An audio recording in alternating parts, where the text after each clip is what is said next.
Olá, sejam bem-vindos a mais este podcast da Sociedade Portuguesa dos Farmacêuticos dos Cuidados de Saúde.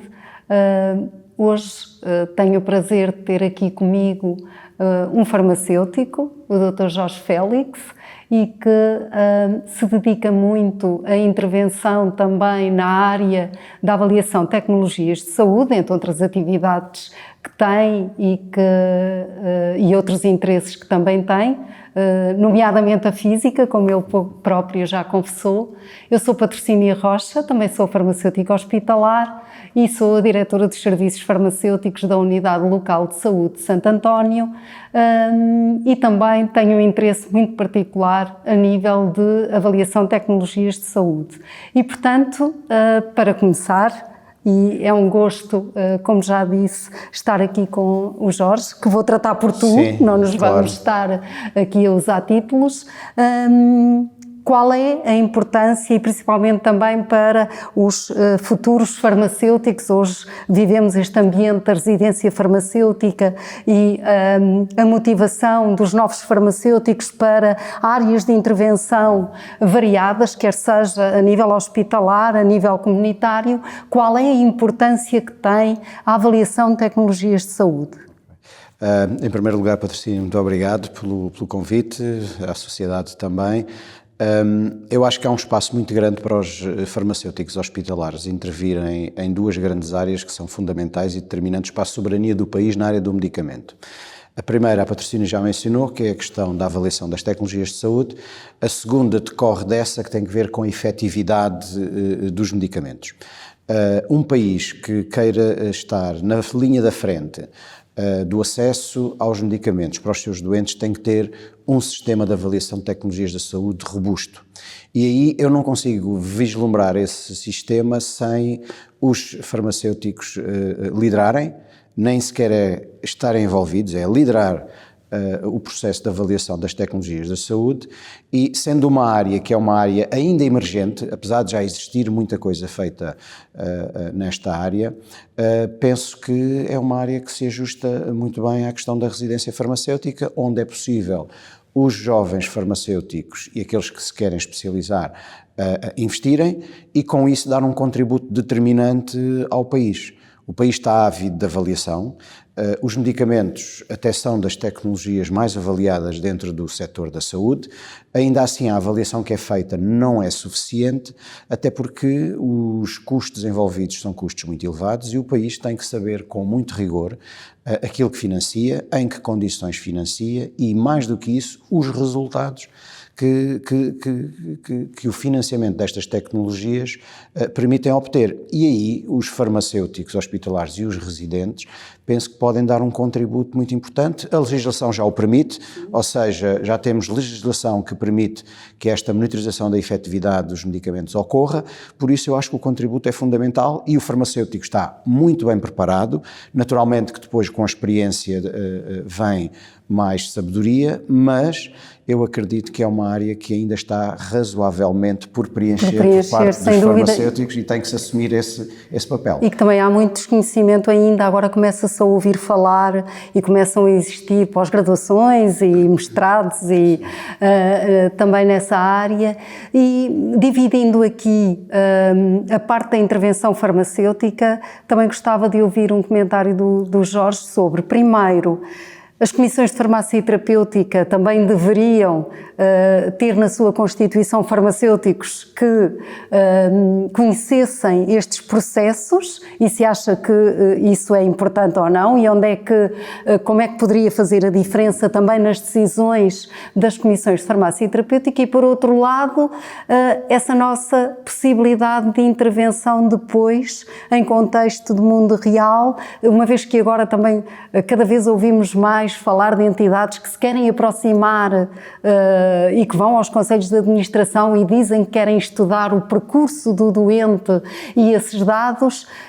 Como é que isso também deve ser feito? Se deve ser uma coisa central, se cada um deve escolher a maneira como o quer fazer e como é que podemos criar uma plataforma comum onde toda a informação possa ser visualizada por todos? A avaliação, tal qual ela neste momento ocorre no nosso país, tem dois grandes patamares, por assim dizer, não é?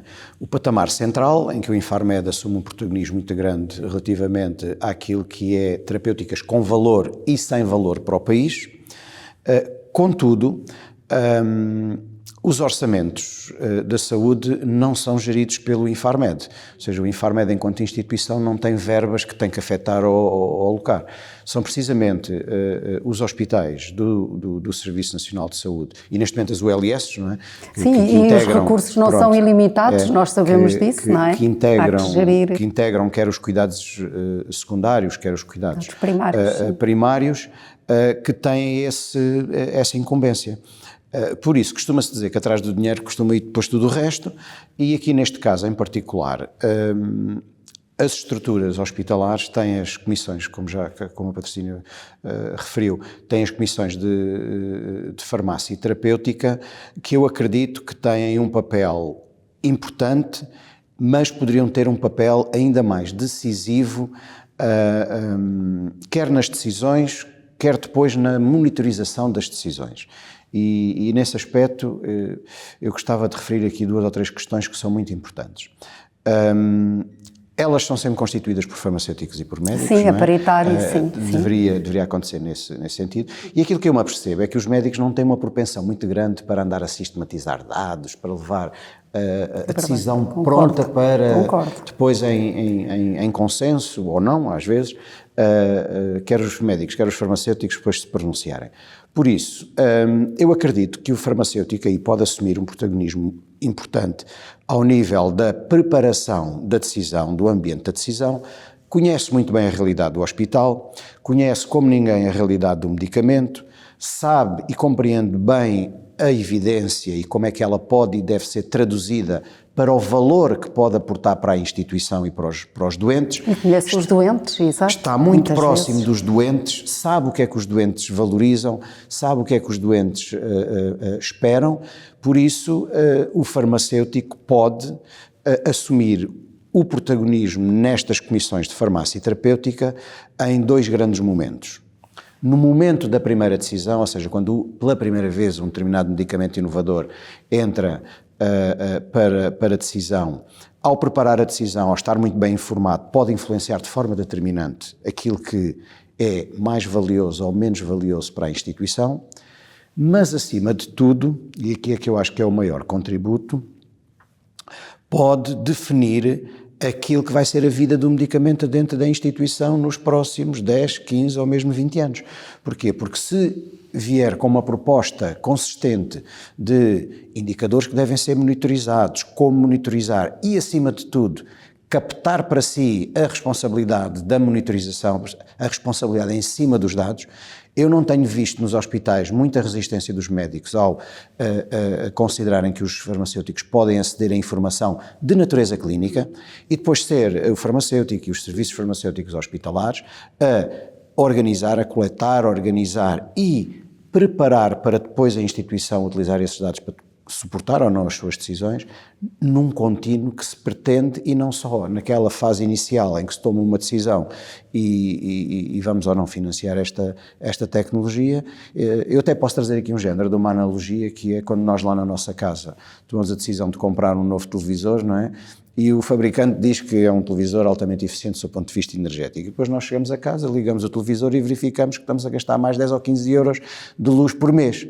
Ora, se nós não revertermos esta decisão, passados 5 anos, 10 ou 15 euros a mais na luz todos os meses, vezes 12 meses, vezes 5 anos, já dá quase o preço de um novo televisor. Exato. Por isso, as coisas têm que ser reavaliadas. Os medicamentos, quando chegam ao mercado, têm um determinado valor, conhece-se algumas coisas, outras vezes nem muito se conhece. Por isso, o farmacêutico deve assumir um protagonismo muito importante ao nível da geração da evidência do mundo real e depois estar na linha da frente do processo de decisão que é aí que eu acho que mais se pode fazer a diferença. 100% de acordo com o que o Jorge disse, até porque nós muitas vezes tomamos essas decisões de vamos aprovar, mas queremos relatórios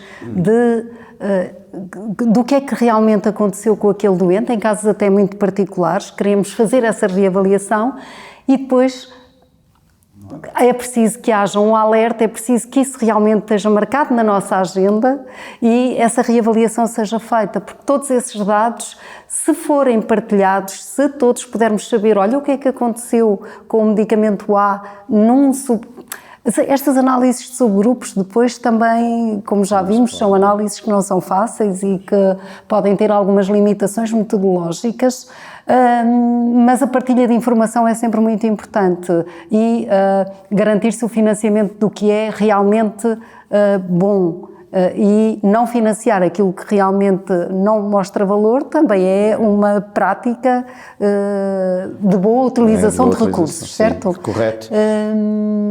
E, portanto, como eu estava a dizer, de que modo também podemos criar, até com entidades externas, essa possibilidade de monitorização de dados de vida real? Mais uma vez, eu acho que o farmacêutico tem e deve assumir o protagonismo. Apesar de vir descrito na legislação de que o Infarmed e outras estruturas do Ministério da Saúde devem fazer, ou até têm que fazer, a avaliação da efetividade do mundo real após o início da comercialização dos medicamentos, não está a ser feito de forma sistemática. Ora, ao não estar a ser feito de forma sistemática, mais uma vez abre-se um espaço. E esse espaço pode ser preenchido pelos farmacêuticos hospitalares. E pelos farmacêuticos, de forma geral, falo às vezes dos farmacêuticos hospitalares, porque normalmente depende do contexto, a maior inovação chega às pessoas maioritariamente através das farmácias hospitalares, mas a integração depois dos farmacêuticos dos cuidados de saúde é também determinante, porque há terapêuticas que se iniciam no hospital e depois a pessoa continua no seu ambiente familiar a utilizá-las, e hoje em dia os cuidados estão muito a ser desenhados no sentido de manter as pessoas o mais próximo possível da sua agora até somos o LIS e, portanto, queremos envolver todos, sim. Por isso, a geração destes dados ao nível de cada unidade individualmente é muito importante, mas temos que ter aqui também uma certa responsabilidade no sentido de que os dados de uma determinada instituição às vezes podem ser escassos para suportar apenas a decisão. Daí aquilo que a Patrocínio estava a dizer, de como é que podemos depois, no fundo, aglutinar, ou seja, como é que podemos depois juntar a informação de maneira a que depois, quando as decisões forem tomadas, sejam decisões robustas. Por exemplo, no caso dos medicamentos órfãos, em que os hospitais, por exemplo, têm 1, 2, 3 doentes, tomar decisões apenas com 2 ou 3 doentes é pequeno. Mas se tivermos o contexto nacional, se os diferentes hospitais conseguirem aglutinar esses dados, penso que estaremos muito melhor. Nesse sentido, e agora aqui vou falar um pouco da minha atividade, nós há pouco tempo propusemos uma iniciativa chamada PharmaScientic, que na realidade o que permite é fazer ciência a partir da atividade dos farmacêuticos hospitalares, um pouco para estimular o aparecimento desta avaliação, que permita no futuro migrar para um farmacêutico mais científico, passa aqui o chavão, que dê um contributo maior ao nível da geração dos dados do mundo real e da evidência do mundo real, mas de forma aglutinada, para que em conjunto depois se possam tecer considerações muito mais robustas. Muito mais pertinentes. E se o conseguirmos fazer através desta iniciativa ou de outras, o que interessa é o conceito e não a iniciativa A, B ou C, penso que há um contributo muito importante a ser dado ao país e numa coisa que a Patrocínio falou que eu acho que é determinante, que é a questão da gestão dos recursos públicos. Os recursos públicos não são infinitos, o país não é um país que esbanje ou possa esbanjar dinheiro, aliás, no contexto europeu somos considerados dos países de menores rendimentos, por isso temos que saber utilizar aquilo que temos de forma muito sapiente, de forma inteligente, e aí, mais uma vez, os farmacêuticos podem dar este contributo, podem surgir com a geração da evidência para que ao longo do tempo se vá desnatando aquilo que efetivamente tem valor para o país e aquilo que deixou de ter valor ou, entretanto, já surgiram alternativas que são muito mais eficientes. Claro, e que agora temos também o auge de novas terapias que também vão colocar muitos desafios a nível da sua avaliação enquanto tecnologias de saúde, estou a pensar nas terapias génicas e outras que também se vislumbram Esses são desafios e que bom que é poder ter farmacêuticos que agora estão em formação, que um dia vão ser farmacêuticos especialistas nos nossos serviços, a desenvolver teses de doutoramento e teses, trabalhos até de pós-graduação nestas áreas de intervenção. O Jorge também não acha que isso é espetacular, se nós conseguirmos fazer isso? Eu acho que é espetacular e para além de ser espetacular, eu acho que é fundamental, porque o conhecimento e até a excelência da atividade profissional só vem quando a pessoa depois tem a hipótese de fazer este trabalho de campo, não é? Sim, e ser reconhecido também por isso, não é? E ter esse nós reconhecimento. Nós precisamos muito desse reconhecimento. Há algum tempo que argumento que os farmacêuticos devem assumir ainda mais o peso dos custos que o medicamento gera, e normalmente costuma-se dizer quem é o dono do orçamento, em princípio dita as regras, não é? Ao assumir mais aqui este protagonismo sobre a gestão dos recursos, depois conseguir drenar também para quem faz bem parte desse benefício. O país às vezes tem até um certo celeuma em falar destas questões, mas eu acho que da mesma maneira que no setor privado, até às vezes no setor público, se reconhece o mérito de quem o tem, acho que neste aspecto, se às farmácias hospitalares e se aos farmacêuticos das ULS for permitido gerir o orçamento da farmácia de uma forma um bocadinho mais flexível, parte do benefício ao nível da eficiência, poder ser drenado para os farmacêuticos e, em particular, também para os farmacêuticos em formação. Não significa necessariamente dar melhores condições remuneratórias, mas, por exemplo, permitir-lhes mais oportunidades ao nível da ciência, que apresentem essa ciência em fóruns internacionais, que sejam expostos à discussão e ao debate, porque nem sempre há uma única forma de fazer bem as coisas. Há várias formas, às vezes, de fazer bem as coisas e é desta partilha de experiências. Fazer também esse benchmarking exatamente, que depois se consegue evoluir. Se aquela instituição fez bem, porque não irmos ver porque é que isso aconteceu e até podermos repercutir noutras instituições.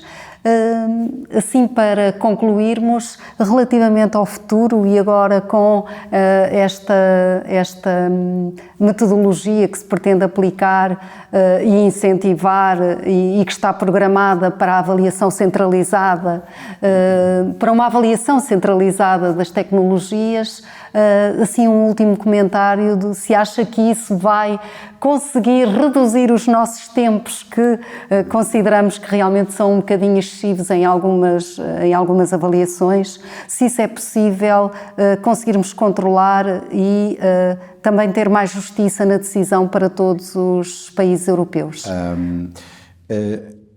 Idealmente deveria acontecer assim, no entanto, eu considero que ainda falta mais informação para percebermos efetivamente se a avaliação centralizada depois vai ter algum tipo de impacto do ponto de vista do processo de decisão nacional. Individual, não é? Pois, exato.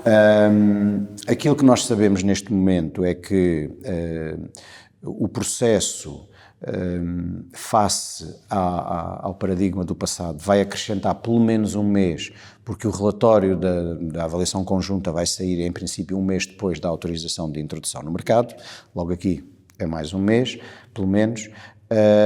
Depois, se os diferentes países, quando forem fazer a sua componente soberana de avaliação do valor terapêutico, ou seja, aquilo que interessa não interessa ao país, porque independentemente da avaliação mais global, o país tem os seus desafios, tem as suas patologias, os seus doentes e as suas necessidades. E algumas metodologias também diversas, não é? Pronto. Por isso, se o país tiver capacidade na parte que toca à avaliação local, acelerar um pouco as metodologias, eu acredito que daí pode advir um benefício e mais uma vez estamos num fórum de farmacêuticos, acho que o farmacêutico pode e deve assumir esse protagonismo e esse papel. Infelizmente, o processo que nós temos neste momento em Portugal de avaliação de tecnologias da saúde é sequencial. Ele tem vindo a ser aprimorado e já há cerca de 10 anos que o SINATES está em implementação, com uma qualidade que eu considero muito boa, do ponto de vista até do panorama europeu. Agora, se calhar, e fica aqui um certo desafio, não só para os farmacêuticos, mas para as estruturas que estão envolvidas, em tentar optimizar estes tempos de decisão e de avaliação, que parece que podem trazer muitos benefícios para o país. Uma das ideias, por exemplo, poderia ser, em simultâneo, fazer a avaliação terapêutica e económica, para tentar encurtar os tempos de avaliação, por exemplo, como é feito no Reino Unido, e que o processo seja um pouco mais expedito e, acima de tudo, que não se tenha medo de financiar a inovação, mas, a posteriori, ter um sistema robusto de ir aferindo o valor das tecnologias, de maneira a que o país consiga, por um lado, beneficiar das tecnologias em antecipação, mas, por outro lado, também ter a sua gestão de recursos equilibrada e sustentável no longo termo. Análise crítica. Jorge, muito obrigada. Eu acho que foi uma conversa que certamente elucidou os nossos e vai contribuir para que os nossos interlocutores percebam que sem avaliação de tecnologias de saúde não conseguimos trazer a inovação. Essa avaliação tem que ser expedita, tem que ser o mais correta em termos metodológicos possível, mas tem também que aprender a juntar a evidência do mundo real, que é criada nos locais, nomeadamente as farmácias, nas instituições e também fora das instituições hospitalares, e que os farmacêuticos, quer sejam farmacêuticos hospitalares, se estivermos a falar de tecnologias mais relacionadas com esse ambiente e nesse contexto, quer sejam farmacêuticos comunitários ou em outras áreas, nos cuidados primários também, que agora estão integrados nas unidades locais de saúde, os farmacêuticos podem contribuir de uma forma decisiva e de uma forma impactante na evidência e na manutenção ou não do valor que aquela tecnologia trouxe. Portanto, a reavaliação também é um passo fundamental para garantirmos a equidade e para garantirmos que estamos a tratar com qualidade, com eficácia, com efetividade os nossos doentes. Lucramos todos porque todos somos possíveis doentes amanhã. Lucra a sociedade, lucra ao país, criamos também valor para todos. Obrigada. Obrigado.